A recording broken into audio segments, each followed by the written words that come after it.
स्वागत है आपका कहानियों की बैठक में। तो आज की कहानी है जिंदगी जीने दो। माँ के लिए क्या निर्णय लिया अनामिका ने। अनामिका को पिता ने बेटी नहीं बेटा समझकर पढ़ाया लिखाया, इतना काबिल बनाया कि आज वह पूर्ण रूप से आत्मनिर्भर थी। पिता के ना रहने पर वह माँ का आत्मसम्मान कम नहीं होने देना चाहती थी। पर कैसे? तुम्हारे पापा नहीं रहे अनामिका, उसके फोन उठाते ही माँ ने कहा और फफक फफक कर रो पड़ी। क्या कह रही हैं आप? कल ही तो मैंने उनसे बात की थी, अचानक ऐसा क्या हुआ? अनामिका ने खुद को संभालते हुए कहा, बेटा रात में जब वे सोए थे तब तो ठीक थे, सुबह अपने समय पर नहीं उठे तो मैंने सोचा शायद रात में ठीक से नींद ना आई होगी। 7 बजे जब मैं नींबू पानी लेकर उन्हें जगाने गई तो देखा वाक्य अधूरा छोड़कर वे फिर फफक पड़ी। माँ संभालो खुद को, मैं आती हूँ, कहकर उसने फोन रख दिया। उसने राजीव अंकल जो उनके पड़ोसी व पापा के अच्छे मित्र थे को फोन लगाया। उन्होंने तुरंत फोन उठा लिया। वह कुछ कहने ही वाली थी कि उन्होंने कहा, बेटा तुम चिंता मत करना, मैं और तुम्हारी आंटी तुम्हारी माँ के पास ही हैं। अंकल मैं कल शाम तक पहुँच जाऊंगी, चाहती हूँ कि पापा का अंतिम संस्कार मेरे सामने हो। ठीक है बेटा, मैं दिनेश के पार्थिव शरीर को बर्फ की सिल्ली पर रखवा देता हूँ। Thank you uncle. Anamika flight का टिकट बुक कराकर पैकिंग करने लगी। 3 घंटे बाद उसकी फ्लाइट थी। बेंगलुरु का ट्रैफिक 2 घंटे उसे एयरपोर्ट पहुंचने में लगने थे। वह तो गनीमत थी कि बेंगलुरु से लखनऊ के लिए डायरेक्ट फ्लाइट मिल गई थी, वरना समय पर पहुंचना मुश्किल हो जाता। टैक्सी में बैठते ही उसने छुट्टी के लिए मेल कर अपने बचपन के मित्र पल्लव जो सीतापुर में रहता था को फोन करके पिता के बारे में बताया। उसकी बात सुनकर वह स्तब्ध रह गया। कुछ देर बाद उसने कहा, मैं तुरंत सीमा के साथ आंटी जी के पास जाता हूँ, तुम परेशान न होना, धैर्य रखना। उससे बात कर उसने अपने टीममेट अभिजीत को फोन कर वस्तु स्थिति से अवगत कराया। उसने उसे सांत्वना देते हुए कहा कि वह यहाँ की चिंता ना करे, काम का क्या है, वह तो चलता ही रहेगा। काम का क्या, वह तो चलता ही रहेगा। अभिजीत के शब्द उसके कानों में गूंज रहे थे, लेकिन इसी काम के लिए वह पिछले 2 वर्षों से घर नहीं जा पाई है। माँ बार बार उससे आने के लिए कहती, पर उस पर काम का प्रेशर बहुत अधिक था, या वही अपना सर्वश्रेष्ठ परफॉर्मेंस देने के लिए घर जाना टालती रही। माना आईटी क्षेत्र के जॉब में पैसा अधिक है, पर यह व्यक्ति का खून भी चूस लेता है। न खाने का कोई समय, न घूमने का, ऊपर से सिर पर छंटनी की तलवार अलग लटकी रहती है। 10 वर्ष हो गए उसको यह जॉब करते हुए। मम्मी पापा चाहते थे कि वह विवाह कर ले। विभव उसे चाहता है, वह उससे विवाह भी करना चाहता है, लेकिन अपने ऑफिस में काम करने वाली अपनी सखियों नमिता और सुहाना की स्थिति देखकर उसे विवाह से डर लगने लगा है। परिवार बढ़ाने के लिए उनका नित्य अपने पतियों से झगड़े की बात सुनकर उसे लगने लगा था कि यदि वह अपने काम के साथ घर परिवार को समय नहीं दे पाई तो उसके साथ भी यही होगा। वह 2 नावों की सवारी एक साथ नहीं कर सकती। उसके लिए उसका करियर मुख्य है। ये सब सोचते सोचते वह 32 वर्ष की हो गई, लेकिन अपनी मनोस्थिति के कारण वह कोई भी फैसला लेने में खुद को असमर्थ पा रही है। अब तो पापा भी नहीं रहे, माँ की जिम्मेदारी भी अब उस पर है। क्या विभव उसकी माँ की जिम्मेदारी लेने को तैयार होगा? वह विचारों के भंवर में डूबी ही थी कि एयरपोर्ट आ गया। उसने जल्दी से टैक्सी का पैसा चुकाया और एयरपोर्ट के अंदर गई। बोर्डिंग पास लेकर सिक्योरिटी चेक के बाद वह वेटिंग लाउंज में जाकर बैठी ही थी कि विभव का फोन आ गया। तुमने बताया नहीं कि अंकल नहीं रहे, विभव ने कहा। वह समझ नहीं पा रही थी कि उसके प्रश्न का क्या उत्तर दे। तभी उसने फिर कहा, तुम कुछ कह क्यों नहीं रही हो? तुम ठीक तो हो ना? बुरा ना मानना यार, मुझे अभी पल्लव से पता चला तो मुझे लगा कि तुमने उसे तो बता दिया, पर मुझे नहीं। विभव, मैं अभी बात करने के मूड में नहीं हूँ, वैसे भी बोर्डिंग शुरू हो गई है, कहते हुए अनामिका ने फोन काट दिया। विभव की यही बात उसे अच्छी नहीं लगती थी। हमेशा शिकायतें ही शिकायतें, और समय तो ठीक है, पर आज ऐसे समय में भी वह ये नहीं सोच पा रहा है कि मैं कितनी परेशान हूँ। सांत्वना के 2 शब्द कहने के बजाय आज भी सिर्फ शिकायत। जिस्म एयरपोर्ट पर था, लेकिन मन घर पहुंच गया था। पापा के पार्थिव शरीर को पकड़कर माँ के फफक फफक कर रोने की छवि आंखों के सामने आते ही उसकी आंखों से आंसू निकल पड़े। उसे सदा से ही आंसू कमजोरी की निशानी लगते थे, किंतु आज उसने उन्हें बहने दिया। आज उसे लग रहा था कि ये आंसू ही तो हैं जो इंसान के दर्द को कम करने में सहायक होते हैं। माँ अब पापा के बिना कैसे अकेली रहेंगी? वे तो दो जिस्म एक जान रहे हैं। कभी काम से पापा के बाहर जाने की बात यदि छोड़ दें तो मम्मी पापा कभी अलग नहीं रहे। बोर्डिंग का अनाउंसमेंट होते ही उसने बरसती आंखों को पोंछा। वह सबसे पहले बोर्डिंग गेट पर जाकर खड़ी हो गई, मानो उसके बैठते ही प्लेन चल पड़ेगा। सच, कभी कभी मन तो तुरंत पहुंचना चाहता है और शायद पहुंच भी जाता है, पर तन को बहुत सारे बंधनों व नियमों को मानना ही पड़ता है, बहुत सारी बाधाओं को झेलना पड़ता है। आखिर प्लेन ने उड़ान भर ही ली। उसने आंखें बंद कर ली। बंद आंखों में अतीत के पल चलचित्र की तरह मंडराने लगे। उसे वह दिन याद आया जब उच्च शिक्षा के लिए लखनऊ शहर में उसका दाखिला होने के बाद पापा उसे हॉस्टल छोड़ने गए थे। पापा के जाने के बाद उसकी आंखें बरसने को आतुर थीं, लेकिन आंसुओं को आंखों में ही रोक कर वह अपने कमरे में आकर निश्शब्द एक ही जगह बैठी रह गई थी। मन में द्वंद्व चल रहा था, आखिर वह दुखी क्यों है? उसकी ही इच्छा तो उसके पापा ने उसकी माँ के विरुद्ध जाकर पूरी की है। उसके मन के प्रश्न का उसके पास कोई उत्तर ही न था। वह एक छोटे कस्बे से आई थी, जहाँ यहाँ आने से पहले वह खुश थी, वहीं अब यहाँ आकर न जाने क्यों मन में द्वंद्व था। चिंताएं थी, आशंका थी कि क्या वह इस बड़े शहर में खुद को एडजस्ट भी कर पाएगी। पापा की कपड़े की दुकान थी। वे खुद तो अधिक पढ़े लिखे नहीं थे, लेकिन मन मस्तिष्क से आधुनिक विचारधारा के पोषक थे। वे चाहते थे कि उनकी बेटी इतनी सक्षम बने कि अगर कभी जीवन में कोई कठिनाई आए तो वह उसका सामना कर सके। पर उसकी माँ उसके दूर जाने की आशंका मात्र से ही परेशान थी। उन्हें लगता था कि उनकी भोली भाली बेटी शहर में अकेली कैसे रह पाएगी। माँ की आशंका गलत भी नहीं थी। पापा के विपरीत उन्होंने शुरू से ही दुनिया की कुत्सित नजरों से बचाने के लिए उसे इतने बंधनों में रखा था कि वह किसी से भी बात करने या अकेले कहीं भी जाने से डरने लगी थी। स्कूल भेजना तो माँ की मजबूरी थी। घर से स्कूल, स्कूल से घर ही उसकी दुनिया थी। माँ का अनुशासन या कहें रोक टोक उसे कोई स्वप्न देखने का अधिकार भी नहीं देती थी। एक बार वह बुआ के घर गई। सीमा दीदी, बुआ की बेटी, जो उस समय डॉक्टरी की पढ़ाई कर रही थी, को देखकर उसके नन्हे मन में भी एक नन्हा सपना तिर आया था। उसने सुना था कि डॉक्टर बनने के लिए बहुत अच्छे नंबर आने चाहिए। उसने मन लगाकर पढ़ना शुरू कर दिया था। मैट्रिक में उसके 95% अंक आए तो उसकी बुआ ने पापा से उसका शहर के अच्छे कॉलेज में दाखिला करवाने के लिए कहा। पापा को भी अपनी बहन की बात अच्छी लगी, सो पापा ने इस शहर के अच्छे कॉलेज में दाखिला करवाकर स्कूल के पास स्थित महिला हॉस्टल में उसके रहने की व्यवस्था कर दी है। पापा के जाते समय वह फूट फूट कर रोने लगी थी। बेटा रो मत, तेरे भविष्य के लिए ही तुझे यहाँ छोड़ रहे हैं, बस अपना ख्याल रखना। तुझे तो पता है तेरी माँ तुझे लेकर कितनी पॉसेसिव है। कहते हुए पापा ने उसके सिर पर हाथ फेरा था। वह बिना उसकी ओर देखे चले गए। अपने आंसुओं को रोककर वह अपने कमरे में आ गई, पर उसे बार बार ऐसा लग रहा था कि उसे छोड़कर जाते हुए पापा की आंखों में भी आंसू थे, जिसकी वजह से उन्होंने पीछे मुड़कर नहीं देखा। ये विचार आते ही वह और उदास हो गई। मैं, अंजलि और तुम। अंजलि ने कमरे में प्रवेश करते ही कहा। मैं अनामिका।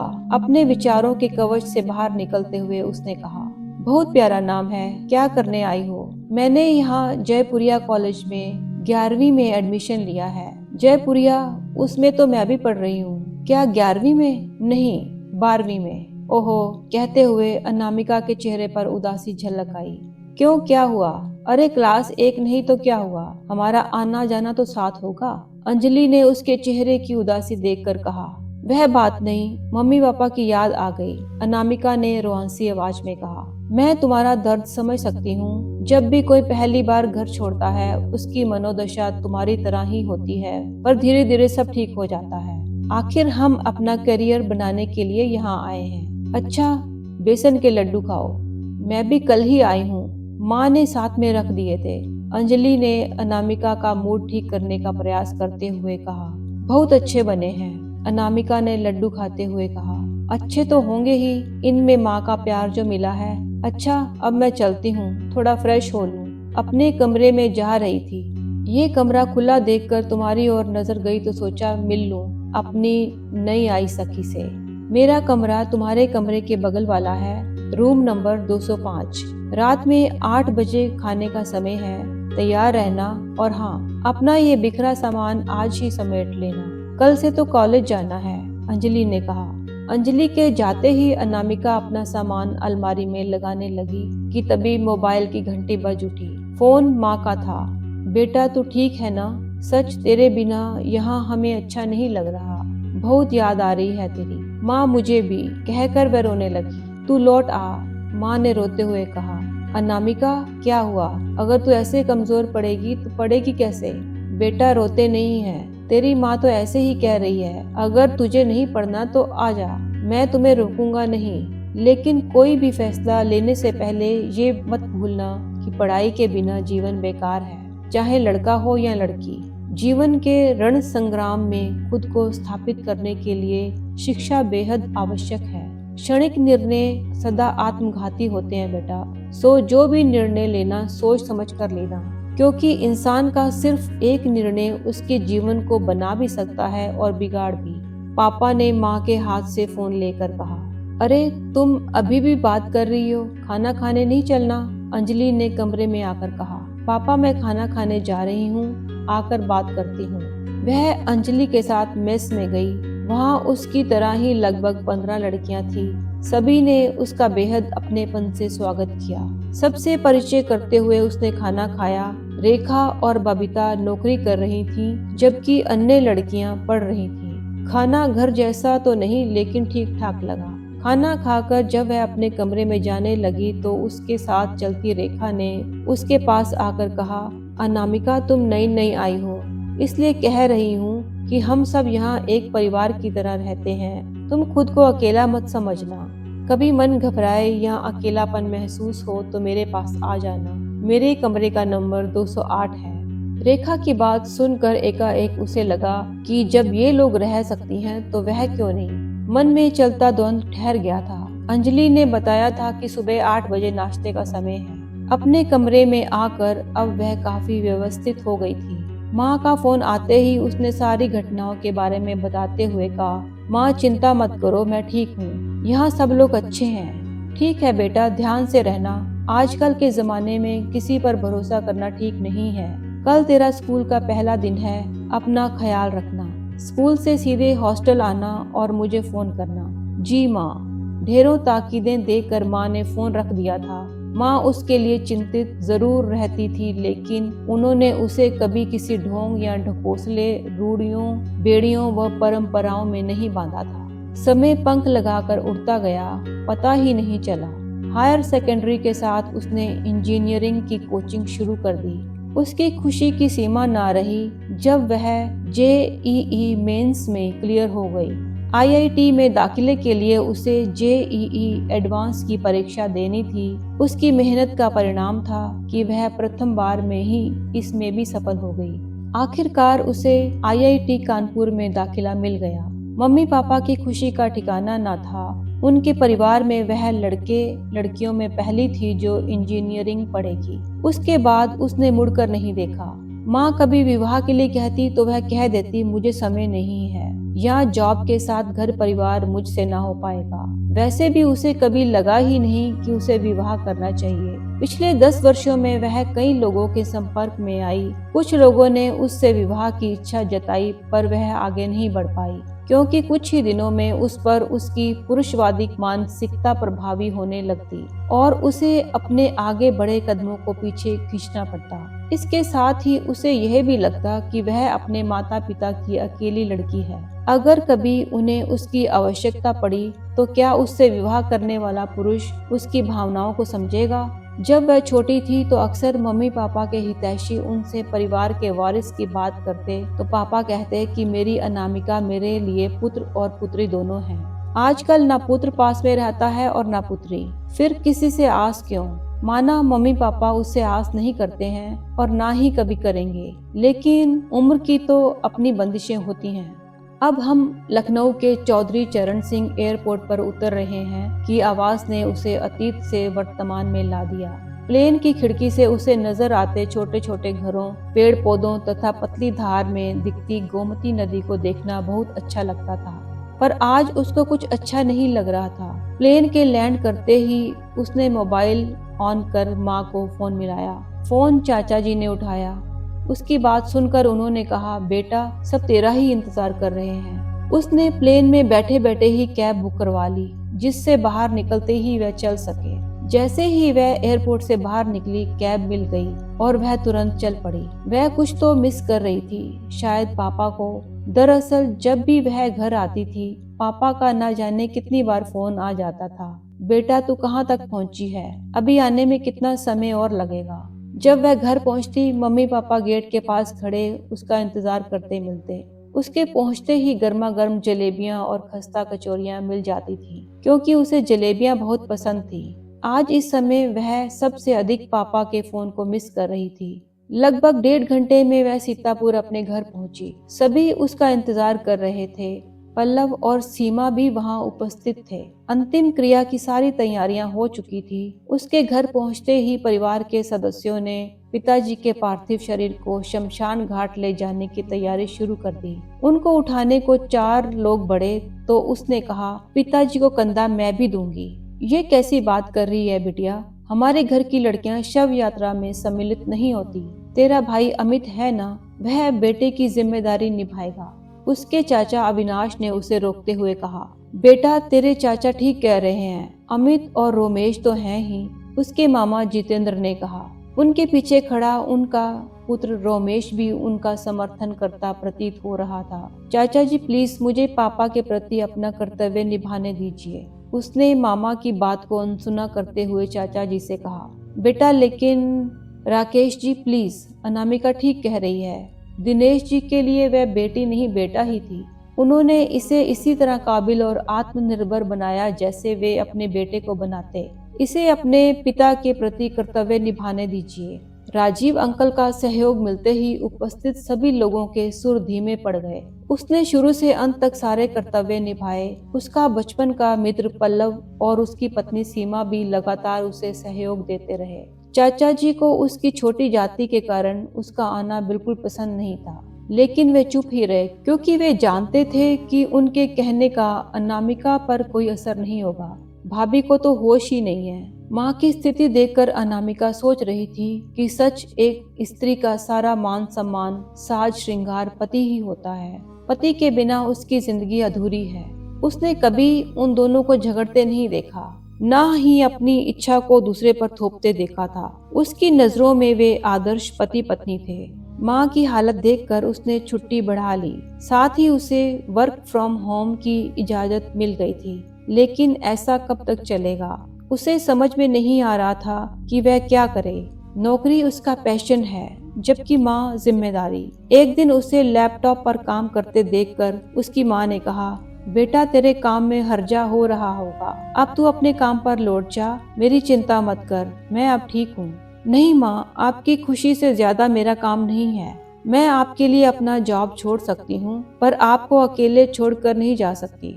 बेटा मैं इतनी स्वार्थी कैसे हो सकती हूँ कि अपनी खुशी के लिए तेरी खुशियाँ छीन लूँ। माना तेरे पापा के जाने के कारण मैं दुखी हूँ, लेकिन अब मुझे उनके बिना जीने की आदत डालनी ही होगी। बेटा हम सब इस दुनिया में अपने अपने किरदार निभा रहे हैं। जब किसी किरदार का रोल खत्म हो जाता है तो उसे जाना ही पड़ता है।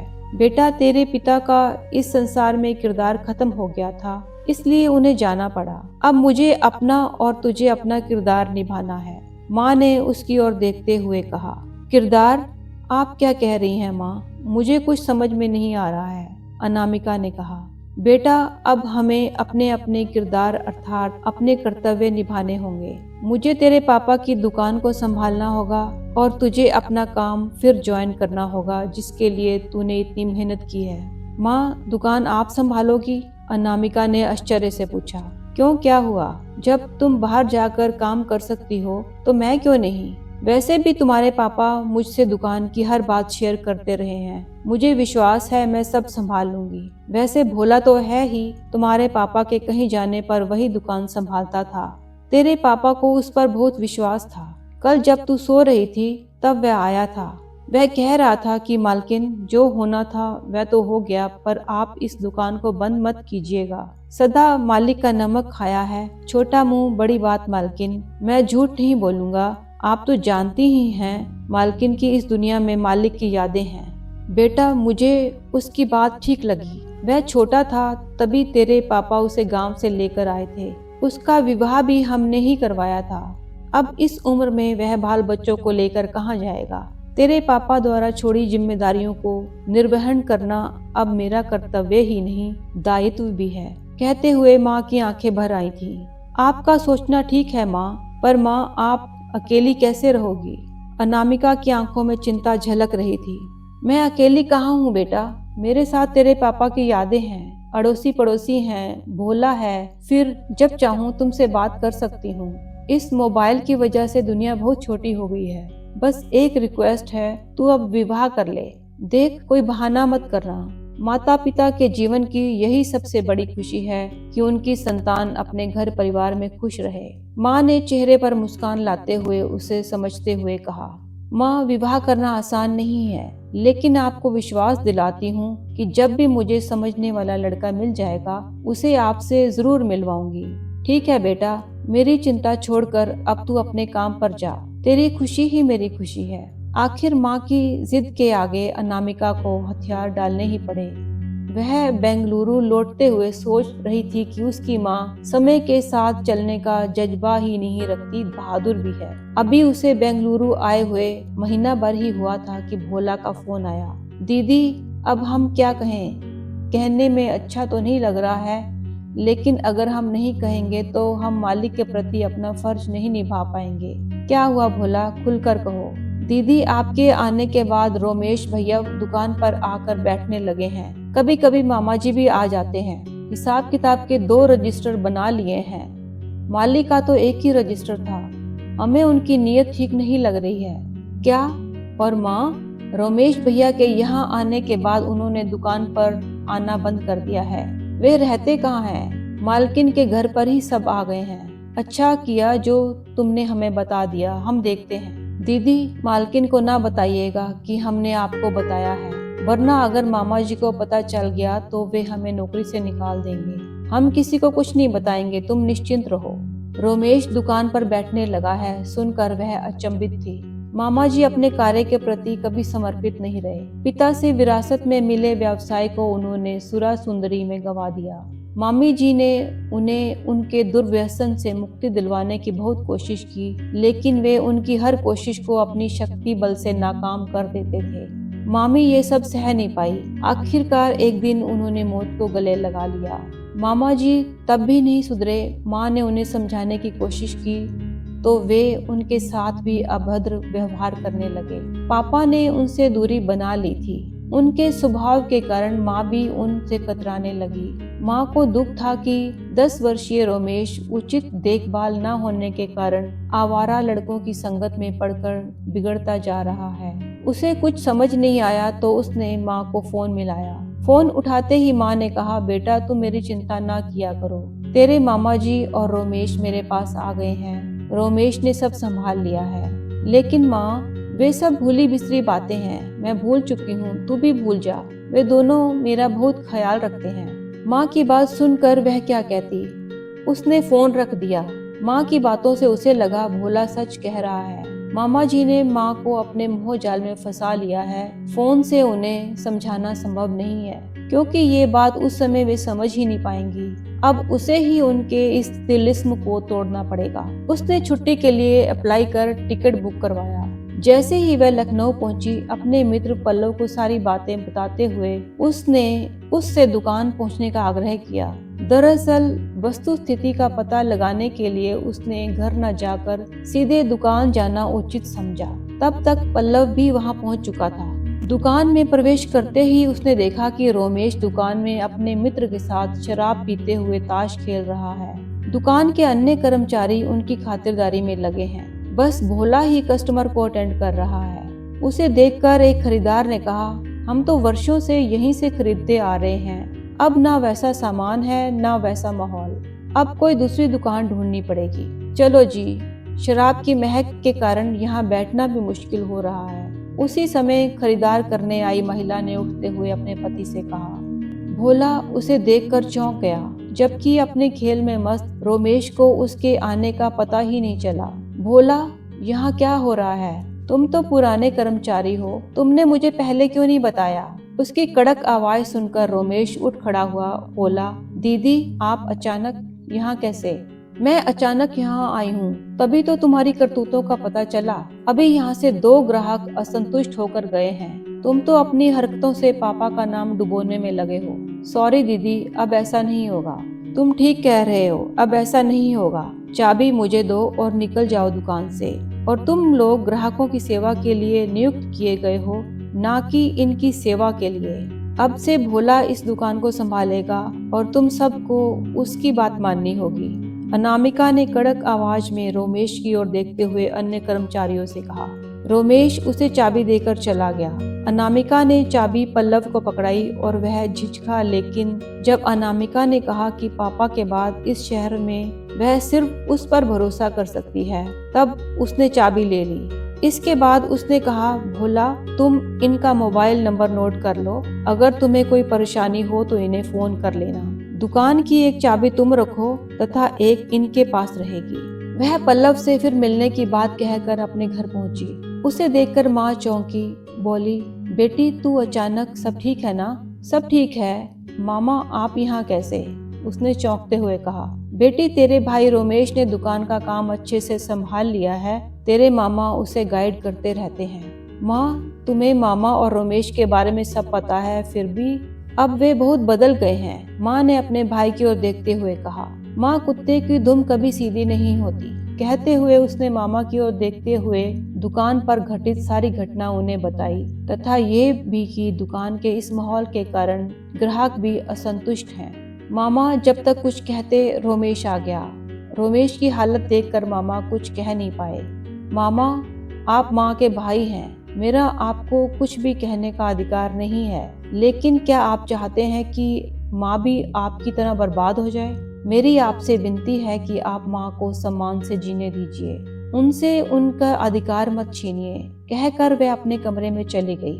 वह अपने कमरे से बाहर तभी आई जब उसे महसूस हुआ कि मामा चले गए हैं। माँ को उदास बैठा देखकर उसने कहा, माँ तुम मुझसे नाराज होंगी, लेकिन मैं क्या करती? भोला ने मुझे फोन करके बताया, वह बेहद चिंतित था।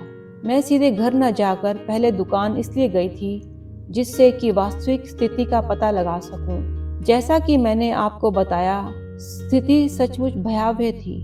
अगर कुछ दिन और ऐसा चलता तो दुकान ही बंद करवानी पड़ जाती। तुम भोला पर विश्वास कर सकती हो तो ठीक है, वरना हम दुकान को बेच देते हैं। तुम मेरे साथ में रहो। नहीं बेटी, मैं तेरे पापा की अमानत को अपने जीते जी नहीं बेचने दूंगी। तेरे मामा पर विश्वास करके मैंने गलत किया। अब मैं खुद दुकान पर बैठूंगी। ठीक है माँ, जैसी तुम्हारी इच्छा। दुकान की एक चाबी तो भोला के पास है, दूसरी चाबी मैंने पल्लव को दे दी है। मैं तो हूँ ही, फिर भी अगर कोई समस्या हो तो पल्लव या सीमा से बात कर लेना।